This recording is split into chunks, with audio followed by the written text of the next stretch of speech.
Tokrat izpod preproge vlečemo kolektivne izgone migrantov, ki jih slovenska policija upravlja zadnji 2 leti. Govora bo tudi o sodnih bojih, bitih za potrditev nezakonitega ravnanja, ki ga oblasti do danes še niso priznale. Junija lani je upravno sodišče razsodilo, letos pa sodbi ponovno pritrdilo, da je Ministrstvo za notranje zadeve kamerunskemu državljanu, ki ga je slovenska policija nelegalno vrnila na Hrvaško, kršilo pravico do prepovedi vračanja in prepovedi kolektivnega izgona ter pravico do dostopa do azilnega postopka. Ministrstvo mora zato tožniku, ki je trenutno v migrantskem taborišču v Veliki Kladuši v Bosni, omogočiti vstop v Slovenijo. Sodba sicer še ni pravnomočna, saj se je ministrstvo nanjo že pritožilo. Zelo smo zadovoljni z neko to prvo sodbo sodišča v zadevi pushbacka v Sloveniji. Sodba je zelo obsežna in je nekako začrtala pot, po kateri naj se razvija tudi pravo in praksa v nadalje. Je pa sodba še nepravnomočna. Ministrstvo za notranje zadeve je povedalo, da se bodo pritožili. Ne glede na to, da sodba še ni pravnomočna, imamo lahko odločitev sodišča za prelomno. Ne nanaša se namreč na morebiten eksces ali izredno ravnanje policije, temveč na njeno ustaljeno prakso. Kolektivni izgoni, torej množično vračanje tujcev na Hrvaško brez individualne obravnave, sicer predstavljajo kršitev Evropske konvencije o človekovih pravicah. A kljub temu številna dejstva kažejo, da slovenska policija prakso kolektivnih izgonov izvaja od poletja 2018, čeprav to zanika. Nekdanja ministrica za notranje zadeve Vesna Gjörkös-Žnidar. Lahko zatrdim, da slovenska policija ne izvaja skupinskih izgonov tujcev iz države. Vračanje tujcev na Hrvaško oziroma v izvorno državo poteka v okviru zakonsko predvidenih postopkov. A pričevanja migrantov in podatki same policije kažejo nasprotno. Maja 2018 je tedanji generalni direktor slovenske policije Simon Velički izdal navodilo policistom o postopku s tujcem, ki je neregularno prečkal mejo. V primeru mešane slovensko-hrvaške policijske patrulje se, sledeč navodilu, tujca prepusti hrvaški policiji, ne glede na to, da je bil prejet na slovenski strani meje. Čeprav iz samega navodila ne izhaja, da naj policija izvaja kolektivna vračanja, pa podatki o policijski praksi kažejo prav na to. Kmalu po izdanih navodilih je namreč slovenska policija zabeležila drastičen upad deleža migrantov, ki v Sloveniji zaprosijo za azil. Podatki policijske postaje Črnomelj, ki jih je pridobil varuh človekovih pravic, kažejo, da je v prvi polovici leta 2018 kar 98% prijetih migrantov v Sloveniji podalo prošnjo za azil. Junija 2018 je ta delež padel na dobre 3%. V enem mesecu je število prošenj za azil upadlo iz skoraj 100% na 3 oziroma 4%. Zdaj uradno pravičilo je bilo tam, da so preprosto ljudje, ti tisoči in tisoči ljudi, da so preprosto nehali prositi za azil. Kolektivno so iz enega meseca na drugega so preprosto ljudje nehali podajati prošnje za azil. Zdaj nas nekako ni zadovoljil ta odgovor. Gre spremembo res pripisati nenadni spremembi želja migrantov? Je res mogoče, da so ti nenadoma prenehali podajati prošnje za azil in je časovna uskladitev s spremenjenimi navodili policiji le naključna? Pričevanja migrantov, ki so bili vrnjeni na Hrvaško, od tam pa v Bosno in Hercegovino, to zanikajo. Mreža nevladnih organizacij Border Violence Monitoring Network, katere članica je tudi Infokolpa, je zabeležila številna pričevanja migrantov, ki opisujejo nelegalno in včasih nasilno delovanje slovenske policije. Ugotovili smo, da se dogajajo pushbacki že vrsto let. Zdaj bo še vprašanje, kdaj smo ugotovili, da se to v Sloveniji dela. To smo lahko opazovali najprej v Turčiji, so postopoma začeli vračati ljudi na sirsko mejo. Potem smo z grozo opazovali, kako to počnejo v Bolgariji, kako to v Srbiji, Makedoniji in tako naprej. Potem zadnje leta so bili aktualni ti pushbacki iz Hrvaške v Bosno in Hercegovino. In mi smo kot aktivisti ali pa tudi kot novinarji ali pa ljudje, ki so v stiku z različnimi ljudmi in tudi z begunsko populacijo, so nekako pri nas začeli prihajati neki impulzi ali pa poročila, češ, da je v Bosni veliko število ljudi, ki trdijo, da so bili v Sloveniji in da so zaprosili za azil, vendar je bila ta prošnja neuslišana in da so jih vrnili. Najprej so te govorice seveda tako, najprej pač pomisliš, mogoče so se narobe razumeli ali pa da bo šlo do nekega nesporazuma, ampak teh poročil bo čedalje več. Organizacija Infocall pa je zaradi suma kolektivnih izgonov vzpostavila tako imenovani alarm phone. Migranti so lahko po prečkanju slovenske meje kontaktirali Infocall, sporočili svojo lokacijo in eksplicitno povedali, da želijo azil v Sloveniji.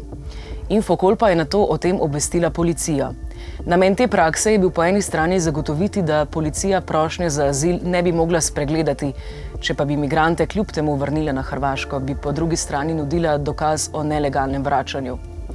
Ministrstvo za notranje zadeve se je na akcijo nevladnikov odzvalo z diskreditiranjem.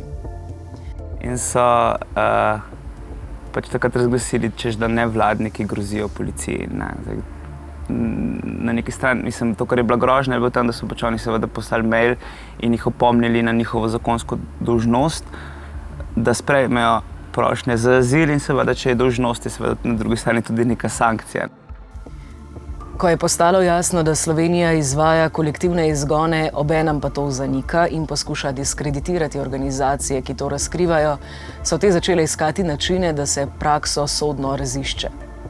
Pač iščemo različne načine nagovarjanja in istočasno kako različne institucije nekako prepričati, da se poglobijo v to problematiko. In najpomembnejše je seveda sodišče, se pravi, da bi našli enega posameznika, ki je doživel to izkušnjo, ki je pripravljen iti v nek sodni spor, ker to tudi ni tako lahko za enega posameznika, da gre, ker ljudje načeloma, še posebej, če so tako ogroženi in brez vsega, res nimajo interesa, da se izpostavljajo v tam, ker pač preprosto tveganje je toliko veliko in izkušnje so toliko slabe, da se pač ne upajo. Zakaj bo nekdo tožil slovensko državo, če še vedno upa, da pač, če je od slovenske države odvisno, ali bo dobil mednarodno zaščito ali ne.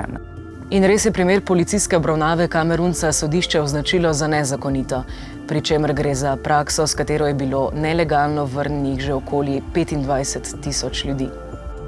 In v bistvu šele zdaj v letu 2020, se pravi 2 leti potem, ko je ta praksa postala javna, smo prišli do neke odločitve sodišča v taki zadevi, ker teh zadev je na mesečni ravni na desetine, na stotine. Tako da zdaj upamo, da ko pač nekako poseže ta tretja veja oblasti, se pravi sodna, da se pač bo ratalo tudi izvršni veji oblasti, jasno, da tega pač ne morejo delati. Kamerunec je s kolegom Iračanom slovensko-hrvaško mejo prečkal 16. avgusta 2019, kmalu zatem pa so jo prijeli policisti. Kamerunec je policistom povedal, da namerava v Sloveniji zaprositi za azil, a mu je policist odvrnil, da bodo to uredili kasneje, ko pridejo na policijsko postajo. Nato so tujca odpeljali na naključno izbrano mesto ob Kolpi in jima veleli, naj pokažeta, kje sta prečkala mejo. Že tu so policisti ravnali v nasprotju s predpisi, saj bi morali takoj po izraženi nameri za vložitev prošnje za azil to namero zabeležiti in po ugotovitvi kraja prestopa meje tujca odpeljati v azilni dom. Ker Kamerunec kraja ob Kolpi ni prepoznal, mu je policist velel, naj s prstom pokaže na arbitrarno točko in jo fotografiral. Nato so policisti tujca odpeljali na policijsko postajo Črnomelj, kjer so jima v podpis izročili 3 dokumente. S Kameruncem so se sporazumevali v angleščini, Iračan pa jezika ni znal, zato mu je Kamerunec prevajal z mahanjem rok. Dokumenti so bili v slovenščini, zato tudi Kamerunec ni vedel, kaj točno podpisuje. Dogodke na policijski postaji je Kamerunec opisal takole. In the station, as we came in, first, they took our bags, asked us to empty everything, the charges, to see everything that we have in us. Everything was looped, they removed everything, they put in a bag, in a plastic bag. Then a stripe was given to us. They tied a stripe on our hand. I was the number 1. They wrote it on my stripe bag, while the other guy was number 2. Then after, they gave us some document to sign. First document they told me is because they collected my phone. I signed the document. Then second document I was told is because I'm under the keeping. Yes. And then that document forgotten, they assigned 3 different documents. Then they took it to one office. Med postopkom je Kamerunec spet povedal, da bi rad v Sloveniji zaprosil za azil, a mu je eden od policistov odvrnil nov azil. Ko je na enega od dokumentov moral napisati ciljno državo, mu je to preprečil policist s tem, ko mu je izpulil dokument iz rok. Ne on, ne Iračan nista prejela kopij dokumentov, ki bi jih po zakonu morala. Potem, ko sta begunca oddala prstne odtise, so ju prepeljali na drugo policijsko postajo in zaprli v celico. Po nekaj urah so policisti tujca odpeljali na avtobus. Prisluhnimo njegovemu opisu dogodka. When I saw the bus, I was like, oh, maybe they are taking me to Ljubljana. Because the bus is not the police or military car. So I was like, okay, maybe this is how they take people to Ljubljana. But I was surprised. As we were going, we had to take a different direction to the border of Croatia. Omenili smo že, da policija tujcema ni izročila kopij dokumentov, ki sta jih morala podpisati med postopkom. Glede na to, da sta bila vrnjena na Hrvaško, bi med drugim morala prejeti tudi odločbo o vrnitvi, proti kateri bi lahko začela pravni spor, kar bi vrnitev začasno ustavilo. Policija tovrstno ravnanje upravičuje s tem, da naj bi bili postopki vračanja na Hrvaško specifično neformalni, kar omogoča sporazume državama, o katerem bomo govorili v nadaljevanju. Poleg samega postopka, ki ga je policija izvedla protizakonito, je sodišče torej za sporno označilo tudi samo prakso vračanja na Hrvaško. To Slovenija izvaja v okviru sporazuma o vračanjih, podpisanega s Hrvaško. Slovenske oblasti tudi ne izvajajo nadzora nad tem, kaj se z migranti dogaja na Hrvaškem, saj naj bi med državama veljalo načelo zaupanja. In zdaj to načelo pomeni, da v bistvu države članice zaupajo oziroma domnevajo, da druge države članice znotraj Unije spoštujejo pravo Evropske unije in da ne morejo zahtevati od teh držav, da bi bil nek standard človekovih pravic višji, kakor je pač ta standard Evropske unije. Takšen mora biti in domneva se, da takšen je. Tle ne smemo pozabiti, da govorimo o v bistvu ukinitvi nekih birokratskih postopkov za gibanje kapitala pa delavcev. To je v bistvu srž tega načela. Ampak zdaj na primeru migracij pa to v bistvu pomeni, da naj bi države članice nekako domnevale, da pač ko deportirajo nekoga v drugo državo članico, kar se dogaja pogosto na podlagi te Dublinske uredbe, da tista druga država članica spoštuje temeljne človekove pravice migrantov in da je azilni sistem znotraj te druge države članice delujoč. Ampak, kar pa recimo v tem konkretnem našem primeru pozabljata Slovenija in Hrvaška, predvsem Slovenija, je pa to, da je ta domneva izpodbojna. In če pridejo na plano neki reporti, neka poročila, neke medijske objave o tem, da pač človekove pravice niso spoštovane v drugi državi članici, tako kot je že zelo jasno na primeru Hrvaške, potem pač ta domneva odpade in mora v tem konkretnem primeru Slovenija preveriti, ali dejansko Hrvaška izpolnjuje svoje obveznosti po pravu EU, izpolnjuje človekove pravice in če jih ne, potem pač ne more vrniti ljudi tja. Poročila o kršenju človekovih pravic na Hrvaškem se v zadnjih letih množijo. Jasno je dokumentirano, da hrvaška policija migrante množično izganja v Bosno in Hercegovino. Ob tem se pogosto poslužuje fizičnega in psihičnega mučenja ter ponižujočega in nečloveškega ravnanja, denimo risanja križev na glave.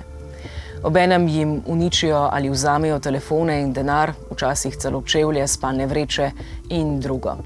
V skoraj 500 primerih se je hrvaška policija ob vračanju migrantov poslužila grožnje s strelnim orožjem ali z njim dejansko streljala. Kljub brezštevilnim poročilom tako nevladnih organizacij kot samih migrantov, hrvaška vlada zanika, da bi kršila človekove pravice ali migrante množično izganjala v Bosno in Hercegovino. Gre za to, da Hrvaška in Slovenija ta sporazum, ki se mu reče sporazum o neformalnih vračanjih, razumeta to neformalnost, ne na relaciji med Slovenijo in Hrvaško, se pravi, da pač ne rabimo neke gore birokratskih postopkov, zato da enega človeka prestavimo iz neke točke A v Sloveniji do točke B na Hrvaškem, ampak razumeta to neformalnost v bistvu kot neformalnost na relaciji do te osebe. Ampak vsi postopki z civilisti, z ljudmi na nekem območju, ki jih izvaja državna oblast, morajo biti formalni, pač v sami biti so formalni. Hrvaška in Slovenija to razumeta kot, da pač ni treba izdati nobene odločbe, da tem migrantom sploh ni treba povedati, zakaj se gre, to, kar sem opisala, da so v bistvu kot neki objekti v postopku. Sodišče je pa reklo, ok, sporazum lahko da obstaja, ampak ne gre se za neformalnost postopka, gre se za neformalnost mogoče nekih odnosov med Hrvaško in Slovenijo v tem primeru, da vseeno postopek do ljudi, ki so udeleženi v tem postopku, do migrantov, pa je formalen. To pomeni, da jim je treba izdati odločbo, da morajo biti obveščeni o njihovih pravicah in da se mora pač to izvajati v skladu z pravom Evropske unije, ki v bistvu vračanja in ta neka potovanja med državami, prisilna potovanja, zelo natančno ureja. V ločeni sodbi, ki jo je sprožil maroški migrant, pa je Vrhovno sodišče razsodilo, da slovenska policija ni kršila zakona, ko migrantu ni izdala odločbe o vrnitvi na Hrvaško, ter da sporazum o vračanju med državama ni v neskladju z evropsko zakonodajo. Delovna skupina za azil ambasade RUK, ki se je v imenu Maročana spustila v sodni postopek, se je na sodbo pritožila na Ustavno sodišče. Se pravi, za tožbo smo se odločili, ko je bil deportiran maroški prosilec za azil, ki je bil zavrnjen in zaprt v center za tujce in iz centra za tujce deportiran naravnost na Hrvaško, iz Hrvaške v Bosno in to brez odločbe. In tako v njegovem primeru, kot v številnih drugih, smo ugotovili, da gre za eno novo prakso, potem, ko je oseba zavrnjena v Sloveniji, bi jo moglo vračati načeloma v matično državo. V tem primeru pa Slovenija po sporazumu s Hrvaško ljudi po koncu obravnave avtomatsko vrne nazaj na Hrvaško in to brez kakršne odločbe, brez možnosti pritožbe. Se pravi, vse tiste, ko bi rekel, varovalke pravne, ki obstajajo pač pred vrnitvijo v nevarne razmere, pač v nevarnih okoliščinah, ki jih lahko oseba uveljavlja, so na ta način bile izbrisane. In tu je šlo za nek hud precedens in zato smo šli na upravni spor. Upravno sodišče je pritožbi v bistvu ugodilo, je tožbi ugodila, potem pa se je Ministrstvo za notranje zadeve pritožilo na Vrhovno sodišče in to pa je drugače interpretiralo pač ta sporazum med Slovenijo in Hrvaško in direktive Evropske unije in reklo, da načeloma, ko bi rekel, ne toliko, da je praksa pač dopustna, kot pa da v bistvu argumenti, ki so bili podani strani upravnega sodišča, ne zadostujejo. Zdi se, da je odločitev sodišča o vračanju na Hrvaško v primeru Maročana ravno nasprotna sodbi v primeru Kamerunca. Strokovnjak za ustavno pravo ter pravo migracij in azila Saša Zagorc meni, da je odločitev sodišča v primeru Maročana nepopolna. Namreč bistvo tega primera je, ker direktiva ne zahteva odločbe o vračanju, kar drži, potem pomeni, da ni treba izdati nobene odločbe. In ker sporazum omogoča neki poenostavljeni postopek, pravzaprav ni treba nobene odločbe. Takšno sklepanje po mojem mnenju popolnoma napačno in nasprotno z ustavo, zato ker seveda, če nekoga predate iz ene države v drugo državo, mora obstajati sklep, mora obstajati odločitev in seveda če obstaja sklep, mora biti ta odločitev zakonita in mora imeti seveda razloge, ki omogočajo, da se sploh takšen sklep sprejme. To je pomembno tudi zaradi tega, ker potem, ko je sklep izdan, ima posameznik seveda pravico do pravnega varstva, ki pa mora biti učinkovito. Tako da iz vrste razlogov, ni to edini, ampak kaj se mi zdi ključen, je po mojem mnenju vendarle tudi sodba Vrhovnega sodišča nepopolna. Po mojem mnenju sama stranka, torej državljani in njen zastopnik, nista najbolje strategije zastavila, sta pustila preveč odprtih vrat za nasprotno stranko, da se izvleče iz nečesa, kar je bolj kot ne vsem jasno, kar dela policija, torej da izvaja pushbacke. Je pa treba pri vseh teh primerih reči, da oseba je že deportirana, se že znajde v bistvu spet v taborišču v Bosni in dejansko si lahko Ministrstvo za notranje zadeve privošči zelo veliko število takih pritožb, ki trajajo več let, ne da bi sistemsko dejansko karkoli spremenila. Ne.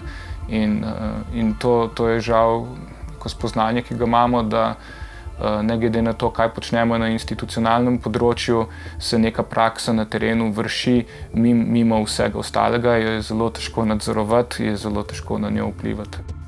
Tisti migranti, ki jih policija ne potisne nazaj na Hrvaško, temveč jim dejansko omogoči zaprositi za azil, pa se soočajo z novimi tegobami.